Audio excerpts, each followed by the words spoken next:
Hi, I wanted to do another little bit of reading from the Gaslight Effect book. I'm learning all about what gaslighting is from this book, so I'm going to start reading a section in chapter 1. It's a really long chapter, so I'll be doing it in sections. This section is entitled Gaslighting from Bad to Worse. Gaslighting tends to work in stages. At first, it may be relatively minor indeed. You may not even notice it. When your boyfriend accuses you of deliberately trying to undermine him by showing up late to his office party, you attribute to his nerves or assume he didn't really mean it, or perhaps even begin to wonder whether you were trying to undermine him. But then you let it go. Eventually, though, gaslighting becomes a bigger part of your life, preoccupying your thoughts and overwhelming your feelings. Finally, you're mired in full-scale depression, hopeless and joyless, unable even to remember the person you once were, with the point of view and your own sense of self. Of course, you may not proceed through all 3 stages, but for many women, gaslighting goes from bad to worse. Stage 1 is disbelief. Stage 1 is characterized by disbelief. Your gaslighter says something outrageous. That guy who asked us for directions was really trying to get you in bed. And you can't quite believe your ears. You think you've misunderstood, or maybe he has, or maybe he's joking. The comment seems so off the wall that you might let it go, or perhaps you try to correct the error, but without a whole lot of energy. Maybe you even go into long, involved arguments, but you're still pretty certain of yourself and your own point of view. Although you'd like your gaslighter's approval, you don't feel desperate for it. Katie remains in this stage for several weeks. She keeps trying to convince her boyfriend that he's simply wrong about her and the people she meets, and she's not flirting with anyone, and no one is flirting with her. Sometimes Katie feels like she's on the verge of getting Brian to understand, but he never quite does. Then she worries. Was it him? Was it her? He can be so sweet when things are good. Why does he get so weird sometimes? As you can see, the relatively mild gaslighting of stage 1 can leave you feeling confused, frustrated, or anxious. Stage 2 is defense. Stage 2 is marked by the need to defend yourself. Your search for evidence to prove your gaslighter wrong and argue with him obsessively, often in your head, desperately trying to win his approval. Liz is a stage 2 gaslighty. All she can think about is how much she wants her boss to see things her way. After the meeting, she replays every conversation with her boss over and over. On the way to work, at lunch with her friends, as she's trying to fall asleep. She just has to find a way to show him she's right. Maybe then he'll approve of her and everything will be fine again. Mitchell is also in stage 2. He has idealized his mother so much that part of him actually wants her to be right. Mitchell thinks after he and his mother disagree, I guess I was a little rude. And then he feels terrible for being such a bad son. But at least he doesn't have to feel terrible about having such a bad mother. He can keep trying to win her approval without acknowledging her bad behavior. You know you're in stage 2 if you frequently feel obsessive, sometimes desperate. You're no longer sure you can win your gaslighter's approval, but you haven't given up hope. Step 3 is depression. Stage 3 gaslighting is the most difficult of all, depression. At this point, you are actively trying to prove that your gaslighter is right, because then maybe you could do things his way and finally win his approval. Stage 3 is exhausting though, and you are often too worn out to argue. My patient Melody was fully ensconced in stage 3. Melanie was a lovely woman of about 35 who worked as a marketing analyst for a major New York corporation. When she first came to see me though, I would scarcely have taken her for a top executive. Huddled in a shapeless sweater and trembling with exhaustion, she sat on the edge of my couch, weeping uncontrollably. The incident that had provoked her visit was a trip to the supermarket. She had been rushing up and down the aisles, trying to gather the groceries she needed for the dinner party she was giving that night for her husband and his colleagues. Jordan had asked her to prepare her special grilled salmon steaks, pointing out that his friends were health conscious and would expect wild salmon. But when, when Melanie got to the fish counter, she discovered that only farm-raised salmon was available. She had two choices: buy the inferior fish or plan another main course. I just started shaking, she told me as her sobs subsided. All I could think about was how disappointed Jordan would be. The look on his face as I told him that I couldn't find the salmon, that it just wasn't there. The questions I would face. Did you not think to go early enough, Melanie? You've made this dish before. You know what's involved. Didn't you care enough about this evening? I've told you how important it was to me. What mattered more to you, Melanie? That making sure this dish came off properly? No, please tell me. I'd really like to know. Melanie took a big, deep breath and reached for a Kleenex. The thing about those questions is they don't just stop. I've tried to laugh it off, to explain, even to apologize. I've tried to tell him why something doesn't work, but he never believes me. She slumped a little farther down on the couch and pulled her sweater around her more tightly. He's probably right. I used to be so organized, so on top of things, but even I can't see what a mess I've become. I don't know why I can't do anything right anymore. I just can't. Melanie was an extreme example of the gaslight effect. Someone who had so completely bought into her gaslighter's negative view of her that she could no longer access her true self. To some extent, Melanie was right. She had actually become the helpless, incompetent person that her gaslighter keeps telling her she is. She had so idealized her husband and wanted to desperately win his approval that she took his side even when he accused her of something she knew she hadn't done. In this case, being careless about his party, it was easier to give in and agree that Jordan was right than to face the fact that he was behaving badly, and she would probably never win his wholehearted, permanent approval, which she would need, or thought she did, to complete her sense of self. The 3 stages of gaslighting: a twisted path. The descent through gaslighting's 3 stages is by no means inevitable. Some people live in their stages in stage 1, either in the same relationship or in a series of frustrating friendships, love affairs, or work situations. They find themselves having the same kinds of arguments again and again, and when the relationship gets too painful, they simply break it off. Then they run right out and find another gaslighter to restart the cook. The cycle. Some people are constantly battling the demons of stage 2.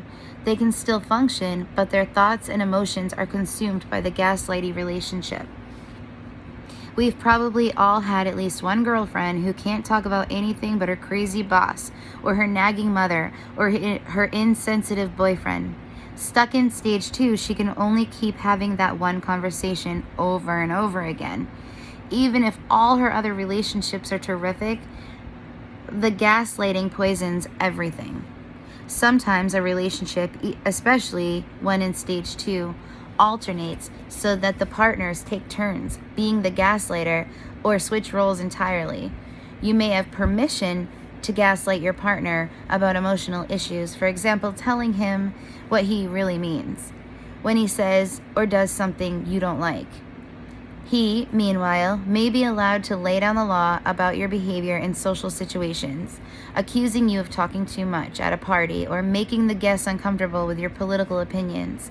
Each of you keeps trying to be right or to get the other's approval, but about different kinds of topics. Sometimes, too, a relationship works well for several months or even years before the gaslighting begins. Perhaps it presents occasional gaslighting moments, maybe even some rough patches along the way, but basically the relationship is a healthy one. Then the husband loses his job, or the friend gets fired or divorced, or the mother becomes frustrated with the difficulties of aging, and the gaslighting begins in earnest because that's That's when the gaslighter feels threatened and turns to gaslighting in order to feel powerful. Or perhaps you feel threatened, and so you suddenly become much more desperate to win your gaslighter's approval. Your desperation makes him feel powerful. He reasserts his power by getting you to agree that he's right and you're wrong about something, anything, and so the gaslighting begins. Sometimes you'll have a girlfriend who for years gaslighted her spouse, her child, or another friend, but not you. Not realizing what was going on in that other relationship, you may have even taken her side, bonding with her over how badly the other person was behaving. Then the husband leaves, the child grows up, or the other friend gets tired of the abuse, and suddenly she has no one left to gaslight but you. Used to sympathizing with her complaints, you may go for weeks or even months before realizing that you don't like the way she's treating you now. Being gaslighted by someone whom you've trusted for years can be even more debilitating than entering into a gaslighting relationship from the start. Because your trust has a solid foundation, it's all the more bewildering when you find yourself being treated badly.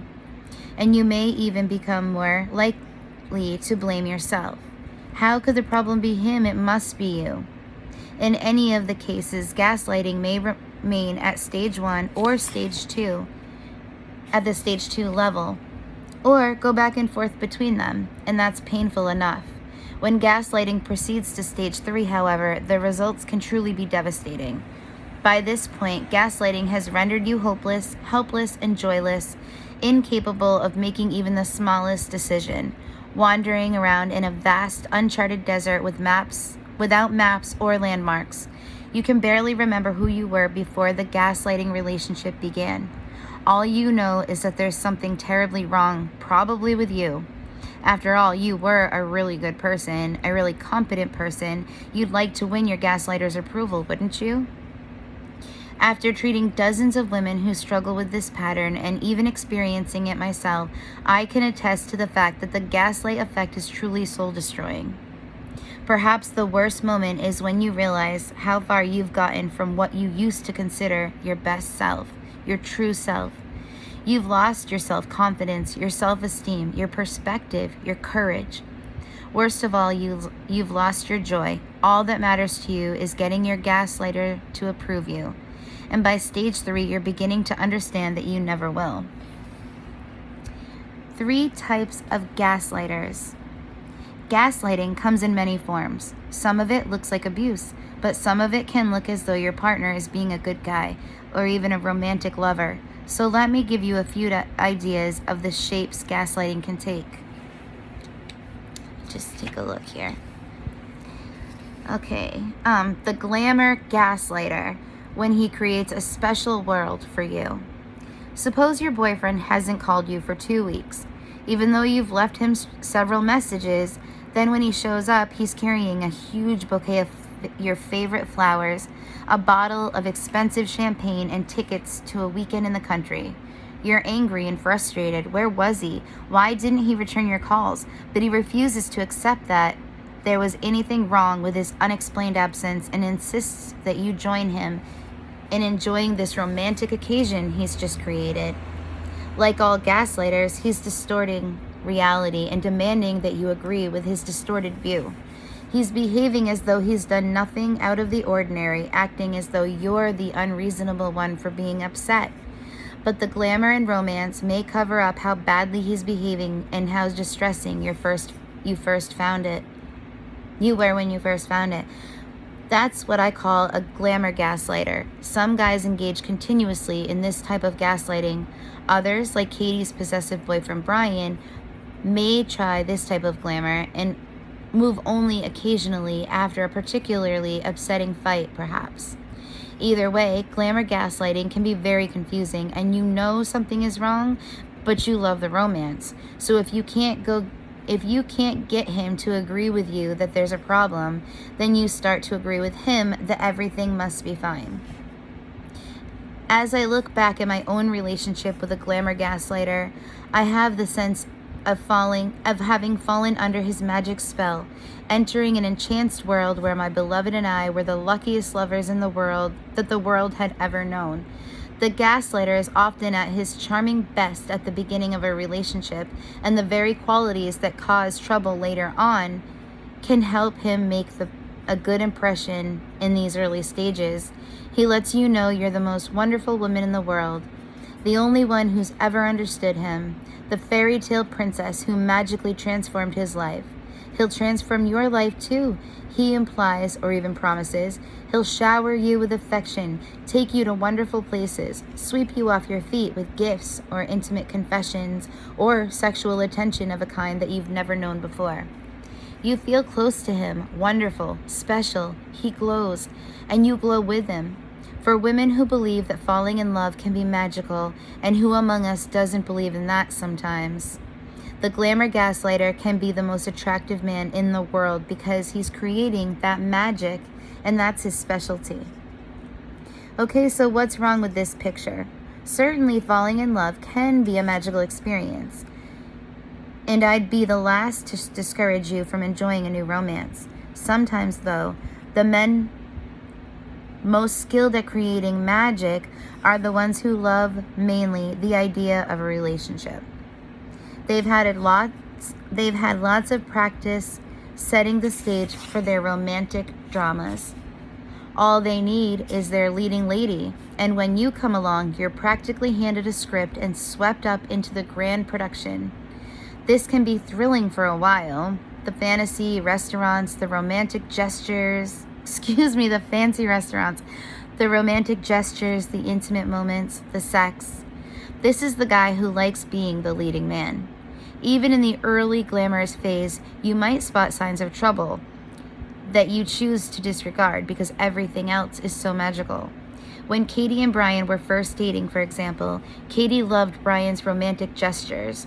The time he brought her flowers or gave her a foot rub, but she was disturbed as well by the way he periodically accused her of being too flirtatious or too naive.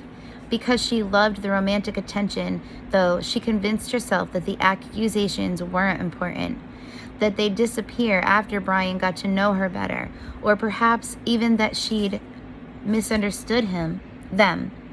In the glamour gaslighting relationships, everything may be truly perfect until the first glitch occurs. The first time he accuses you of something you didn't do and expects you to agree. You might continue in that romantic glow for several weeks or even months before he makes an accusation or blames you for being upset at his disappearing for 2 weeks and failing to return your calls. By then, however, you're invested in the romance. So even though you may not like the bad behavior of the gaslighting, you cling to the relationship, hoping desperately to regain that former glow. As I listened to one of my clients describe her growing discomfort with one of these glamour gaslighters, I found myself seeing the image of a snow globe, a crystal ball that encloses a lovely, fragile world. The globe is so beautiful until it shatters. Then the entire world is destroyed and there's no way to put it back together. Often, especially during stage 1, glamour gaslighting can be interspersed with periods of romantic tenderness, so you can't quite identify what the problem is. You might even hate the gaslighting, but think it's a small price to pay for the closeness and warmth. If, like Katie, you've been single for a while, or if you and your gaslighter have children together, you may dread the thought of leaving the relationship, even if it's a bad relationship. And of course, that dynamic makes the good times even more precious. See, Katie would tell herself when the increasingly bad-tempered boyfriend bought her roses, gave her a foot rub, or surprised her with a bottle of her favorite perfume. He really does love me. I'm sure this other stuff will clear up. Meanwhile, though, Katie's sense of self was being progressively undermined. She was beginning to see herself as her boyfriend saw her, over-rager, inappropriately flirtatious, ridiculous, and she started to draw back from her usual friendly responses. Sometimes, too, the good comes in direct response to the bad ones. A gaslighter might harangue you for hours about your bad behavior. Then, when you're almost in tears, he'll apologize profusely. Please forgive me, you know how I can get sometimes, he might say. I just can't stand the thought of losing you. He might use gifts, sex, or other intimacies to restore your former closeness, a response that you greet with almost unbearable relief. See, you weren't wrong. He is a terrific guy. The more upsetting the bad behavior becomes, the more welcome is the good behavior that seems to erase it and return to you those early magical days. Some women spend months, years, a lifetime hoping for that trip back into the past. There are many ways glamour and romance can play into a relationship, and of course, not all of them are negative. But if your guy is using romance to distract you from your own feelings, if he brings you flowers to stop you criticizing his lateness, or insults you in front of his friends and immediately follows it up with an extravagant compliment that takes your breath away, so that you begin to doubt your own perception that anything is wrong, then you're involved with a glamour gaslighter. Is your guy a glamour gaslighter? See if the items on this checklist ring a bell.